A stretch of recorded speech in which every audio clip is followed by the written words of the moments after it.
எல்லோருக்கும் வணக்கம். Budget analysis பல விதத்தில் நடக்கும். மத்திய அரசு பட்ஜெட் எப்போ ஒவ்வொரு வருஷமும் அறிவிக்க போது நான் இந்த கட்சிக்குள்ளே என்ன நடக்கும்னு நான் சொல்கிறேன். ஸோ அதில் நீங்கள் புரிஞ்சுப்பீங்க எப்படி பட்ஜெட் அனாலிசிஸ்னு. நிதியமைச்சர் பாராளுமன்றத்தில் பட்ஜெட் ஸ்பீச் முடிஞ்ச உடனே அவங்க பேசிகிட்டு இருக்கச்சவே அந்த நம்பர்ஸ் எல்லாம் எடுத்து கடந்த ஒரு 5 வருஷம் 6 வருஷத்துலேருந்து அந்த ட்ரெண்ட் எப்படி போகுது அப்படின்னு தான் நாங்கள் அனலைஸ் பண்ணுவோம். ரெண்டாவது, பொதுவாக ஒரு பட்ஜெட் அப்படின்னா பொதுமக்கள் செலவு இல்லை ரொம்ப அதிகம் கவனம் செலுத்துவாங்க. அதாவது எந்த ஸ்கீமுக்கு எவ்வளவு பணம் ஒதுக்கீடு, எந்த ஸ்கீமுக்கு எவ்வளோ பணம் கிடைக்குது, எந்த ஸ்கீமுக்கு எவ்வளோ பணம் குறைஞ்சிருக்கு அதிகமாக இருக்கு, இதுதான் பொதுமக்களின் கவனம். ஆனால் ஒரு பணம் செலவழிக்கணும் அப்படின்னா அதுக்கு முதல்ல வருவாய் தேவை. வருவாய் எப்படி போயிட்டு இருக்கு, வருவாய் எவ்வளவு தூரத்துக்கு அதிகமாவது அதிகமாகல, வருவாயை பொறுத்து தான் செலவே செய்ய முடியும்.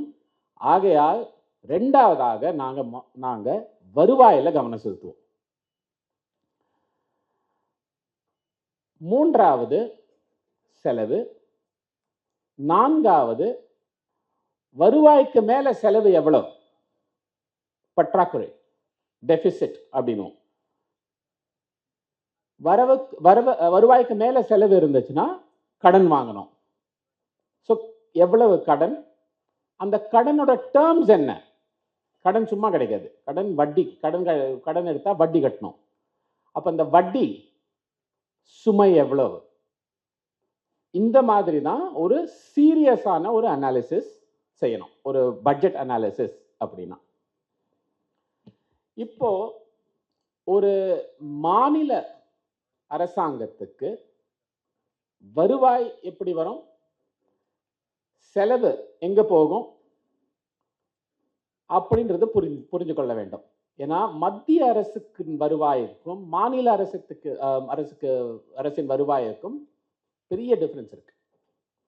முதல்ல வருவாய்ன்றது என்ன, வரி மூலமாக தான் பெரும்பாலான வருவாய் ஒரு அரசாங்கத்துக்கு. வரி எங்கேருந்து வரும், வரி ரெண்டு டைப் ஆஃப் வரி, direct tax, indirect tax. Direct டாக்ஸ்னா என்ன, இன்கம் டாக்ஸ், கார்ப்பரேட் டாக்ஸ், அதாவது நம்ம ப்ரொஃபஷனல்ஸ் எல்லாம் கட்டுற இன்கம் டாக்ஸ். ரெண்டாவது கம்பெனிஸ் கிட்ட போடுற வரி, கார்ப்பரேட் டாக்ஸ். ஆனால் இந்தியாவில் மாநிலங்களுக்கு இந்த உரிமை கிடையாது. மாநிலங்கள் இன்கம் டாக்ஸ், கார்ப்பரேட் டாக்ஸ் செலுத்துவதற்கு உரிமை இல்லை கான்ஸ்டிடியூஷன் படி. இது ஒரு சின்ன அக்ரிகல்ச்சர் டாக்ஸோ இல்லை அது என்ன ப்ரொஃபஷனல் டாக்ஸு அப்படின்னு அதெல்லாம் ரொம்ப சின்னது. ஆனால் டைரக்ட் டாக்ஸ்ன்னு பார்த்தீங்கன்னா ஒரு majority income tax, corporate tax, இது ரெண்டுத்துக்கும் மாநிலங்களுக்கு உரிமை கிடையாது. ஸோ வருவாயில் ஒரு பெரிய இது போயிடுச்சு. இது கிட்டத்தட்ட நீங்கள் மத்திய அரசு பட்ஜெட் பார்த்தீங்கன்னா 40% வருவாய் இது ரெண்டுத்துலேருந்து வரும். அது கிடையாது நமக்கு எந்த மாநிலத்துக்கும், நான் தமிழ்நாட்டு மட்டும் சொல்லல. ரெண்டாவது இன்டைரக்ட் டாக்ஸ், அதுதான் ஜிஎஸ்டி. அதுக்கப்புறம் ஜிஎஸ்டி இப்போ ஜிஎஸ்டி வந்ததுக்கு அப்புறம் மாநிலங்களுக்கு தனி உரிமை கிடையாது ஜிஎஸ்டி செலுத்துவதற்கு. இது ஒரு ஜிஎஸ்டி கவுன்சில்ல போய் அவங்க எல்லாம் சேர்ந்து எந்த பொருளுக்கு எந்த வரி, எவ்வளவு வரி அப்படின்னு அவங்க முடிவு எடுக்கணும். இப்போ நான் உதாரணத்துக்கு சொல்றேன்னா, நீங்க இது ஏன் முக்கியம் அப்படின்னு நீங்க தெரிஞ்சுக்கணும். ஜிஎஸ்டிக்கு முன்னாடி இப்போ நம்ம ராஜஸ்தான், தமிழ்நாடு ரெண்டு மாநிலம் எடுத்துப்போம். தமிழ்நாட்டில் கிட்டத்தட்ட 98% மக்கள் அசைவம் சாப்பிடுவாங்க. ராஜஸ்தான்ல 75% மக்கள் சைவம் இப்போ ஒரு சிக்கன் ப்ராடக்ட், அதுக்கு வரி எவ்வளவு கட்டணும், வரி எவ்வளவு போடணும், ஜிஎஸ்டி எவ்வளவு போடணும் அப்படின்னு முடிவெடுக்கணும்னா, தமிழ்நாட்டில் ஏழை பணக்காரங்கள் எல்லாருமே சிக்கன் சாப்பிடுவாங்க. ராஜஸ்தான்ல 25 பேர் தான் அசைவம், அதுலயும் பணக்காரங்க ராஜ்கோட்லாம் தான் சிக்கன் மட்டன் சாப்பிடுவாங்க.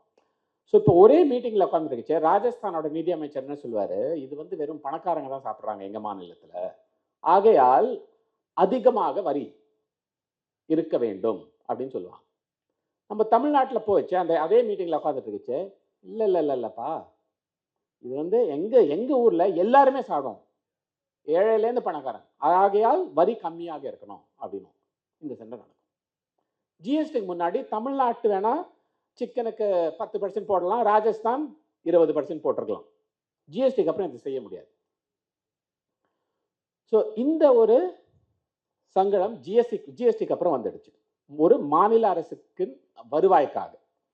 இதை புரிந்து கொள்ள வேண்டும். ஏன்னா ஜிஎஸ்டின்றது நம்ம சொல்றோம், ஆனால் நிறைய பேருக்கு புரிய மாட்டேங்குது மாநிலங்களின் உரிமை எப்படி பறிக்கப்பட்டுள்ளதுன்னு. ரெண்டாவது, மாநிலங்களின் சுய வரி அப்படின்னா, அதாவது ஸ்டேட் ஓன் டாக்ஸ் ரெவென்யூ அப்படின்னும் இங்கிலீஷ்ல, அது ஒன்று தான் நம்ம கையில் இருக்கு. அது எதெல்லாம்? டாஸ்மாக், அதில் எவ்வளோ வரி போடலாம் நம்மளே முடிவெடுத்துக்கலாம். ப்ராப்பர்ட்டி, லேண்டு, வீடு, ப்ராப்பர்ட்டி டேக்ஸ் எவ்வளோ போடலாம் அந்த முடிவை நம்ம எடுத்துக்கலாம். எலக்ட்ரிசிட்டி ஃபுல்லாக இருக்காப்பா இப்போ நம்ம கிட்ட உரிமை இல்லை, அதுவும் இப்போ அதுதான். ஸோ அதுவும் ஆனால் அதுக்கு எலக்ட்ரிசிட்டி போடலாம், பட் அது ஒரு கொஞ்சம் அவ்வளோ சுலபம் கிடையாது. ஸோ நீங்கள் நம்ம சொந்த முடிவை எடுத்து வருவாய் அப்படின்னா மெயினாக டாஸ்மாக், ஏதாவது எக்ஸைஸ் அப்படின்னும், எக்ஸைஸ் அண்ட் வேட். ரெண்டாவது ப்ராப்பர்ட்டி, இதுதான் நம்ம கண்ட்ரோல்ல இருக்கு. ஸோ வருவாயில, மொத்த வருவாயில இது ரெண்டு தான் நம்ம கண்ட்ரோல்ல இருக்கு. செலவு, அந்த வருவாய்க்கு ஏற்றாப்புல நம்ம செலவு செய்யணும். அந்த செலவு நம்ம கண்ட்ரோல்ல இருக்கு, ஆனா அது வந்து வருவாய் பொறுத்து இருக்கு. இப்போ வருவாய்க்கும் செலவுக்கும் சம்பந்தமே இல்லைன்னா என்ன நடக்கும்? கடந்த 5 ஆண்டு காலம் பார்த்தோம் நம்ம என்ன நடந்துச்சு. தேர்தலுக்கு முன்னாடியே நான் சொன்னேன், பெரிய கான்ட்ரவர்சி ஆச்சு. இப்ப எல்லாம் ஒத்துக்கிறாங்களா இல்லையா? என்ன? தமிழ்நாட்டின் கடன் சுமை மட்டுமல்ல, வட்டி சுமை, கட்டாய செலவு சுமை, எல்லா மாநிலம், பெரிய மாநிலங்களோட தமிழ்நாடு தான் மோசம். இதுதான் டேட்டா. இதுதான் தேர்தலுக்கு முன்னாடி அதான் உண்மை, தேர்தலுக்கு அப்புறம் அதான் உண்மை. அது மறுத்து என்ன பிரயோஜனம்? ஏன்? கடன் அப்படின்னா உடனே நம்ம எல்லாம் என்ன நினைக்கிறோம்? செலவு ரொம்ப அதிகமாயிடுச்சு அப்படின்னு நினைக்கிறோம். கரெக்ட் தான். ஆனால் செலவோட என்ன நடந்துச்சுன்னா, கடந்த 5 ஆண்டு காலத்தில் வருவாய் கம்மியாயிருக்கு. வருவாய் பக்கம் யாரும் கவனம் செலுத்தல. கடன் சுமை யூபியோட மோசம், குஜராத்தோட மோசம், மகாராஷ்டிராவோட மோசம், கர்நாடகாவோட மோசம் அப்படின்னு சொன்னதுல அது ஒரு பெரிய கான்ட்ரவர்சி. ஆனா வருவாய் ஏன் கம்மி, அந்த கேள்வி யாரும் கேட்கல. ஸோ ஒரு உதாரணத்துக்கு நான் சொல்லணும்னா, வருவாய் எதை பொறுத்து இருக்கு? நம்ம பொருளாதாரத்தை பொறுத்து இருக்கு. பொருளாதாரம் எவ்வளவுக்கு எவ்வளவு வளருதோ அப்பதான் நம்மளோட வருவாயும் வளரும். ஜிஎஸ்டி, டாஸ்மாக், ப்ராப்பர்ட்டி எல்லாம். பொருளாதாரத்தில் 8% வந்துட்டு இருந்த வருவாய் கலைஞர் காலத்தில் இப்ப ஏன் 5.5% தான்? 5.5% தான் வருவாய் ஜிடிபியில். பொருளாதாரம்னா ஜிடிபின்னு நான் சொல்றேன். இது இந்தியாவிலே மிக கம்மி, அதாவது ஒரு பெரிய மாநிலங்களோட ஒப்பிட்டு பார்த்தா. ஸோ வருவாய் கம்மியாயிடுச்சு. செலவு என்ன ஆயிடுச்சு? திமுக ஆட்சி தேர்தலுக்கு முன்னாடி ஒரு பட்ஜெட் பிரசன்ட் பண்ணாங்க. அந்த பட்ஜெட்ல ஏதோ நம்பர்லாம் கொடுத்தாங்க. அதுக்கப்புறம் போன வருடம், அதாவது மார்ச் 31ஆம் தேதி, மார்ச் 31 2026க்கு முன்னாடி என்ன நடந்துச்சோ அந்த அக்கௌண்ட்ஸ் எல்லாம் இப்பதான் வருது, அந்த கணக்கெல்லாம் இப்பதான் வருது. அது நீங்க பாத்தீங்கன்னா, நான் வெறும் ஒரு உதாரணத்துக்கு சொல்றேன். அவங்க எவ்வளவு செலவழிப்பேன் அப்படின்னு சொன்னாங்களோ அதோட கிட்டத்தட்ட 4 மடங்கு அதிகம். அதை நான் எக்ஸ்பிளைன் பண்றேன் எப்படின்னு டிஸ்கஷன்ல. ஸோ பட்ஜெட் பிரசன்ட் பண்ணச்சு நான் செலவு 10%, மொத்த வருவாயில் 10% அப்படின்னு சொல்றேன்னா, அவங்க ஆட்சி விட்டு போகும்போது அதை இப்ப கணக்கெடுத்து பார்த்தா அது 10 இல்லை, 40% ஆயிடுச்சு. ஸோ இதுதான் உண்மை. அவங்க என்ன சொன்னாங்களோ அதை வச்சு நம்ம பட்ஜெட்லாம் போட்டு அனலைஸ்லாம் பண்ணி ஸ்பீச்லாம் கொடுத்து எல்லாம் ஆர்டிகல்லாம் எழுதிட்டாங்க. அது சும்மா எஸ்டிமேட்டு. கணக்கு இப்பதானே வந்திருக்கு, அந்த கணக்கு வச்சு தானே பார்க்கணும். ஸோ முதல்ல அது புரிந்து கொள்ள வேண்டும். நம்ம ஏன் தேர்தலுக்கு முன்னாடி செலவு, எல்லா செலவையும் தேர்தலுக்கு முன்னாடி, அதாவது ஏப்ரல் 1ஆம் தேதிக்கு முன்னாடி செஞ்சுட்டு தேர்தலுக்காக நம்ம செலவு மிக அதிகமாக as a share of வருவாய், பர்சன்டேஜ் ஆஃப் வருவாயில பார்த்தீங்கன்னா மிக அதிகம். அதாவது எவ்வளவு அதிகம்னா, கோவிடுக்கு அடுத்த வருஷம் 2021 எவ்வளவு 21-22 எவ்வளவு அதிகமா இருந்துச்சோ அதே லெவலுக்கு போயிடுச்சு இப்ப இந்த கணக்கு பார்த்ததுக்கு அப்புறம்.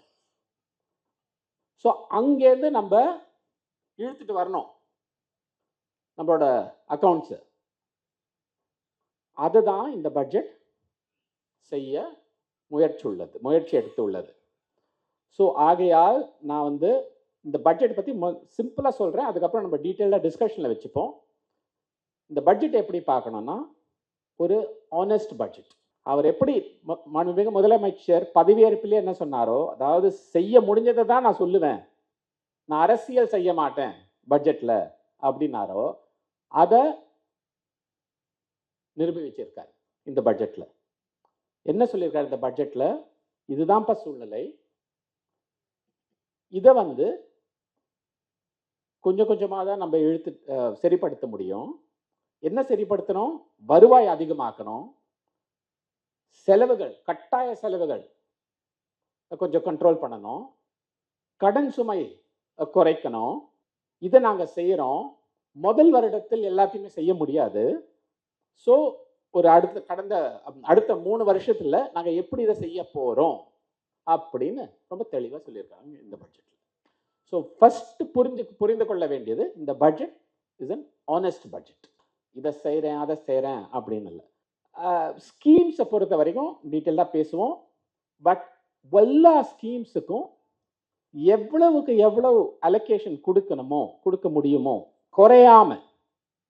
குறையாம வருவாயில் ஒவ்வொரு ஸ்கீமுக்கும் எவ்வளவு பங்கு கொடுக்க முடியுமோ குறைக்காம கொடுத்துருக்காங்க. But focus is on improving வருவாய். எப்படி கஜானாவில் வருவாய் அதிகமாக்குமோ, வருவாய் அதிகமாக்கினா ஆட்டோமேட்டிக்கா செலவும் அதிகமாக்கலாம், கடன் சுமையும் வட்டி சுமையும் கம்மியாகும்.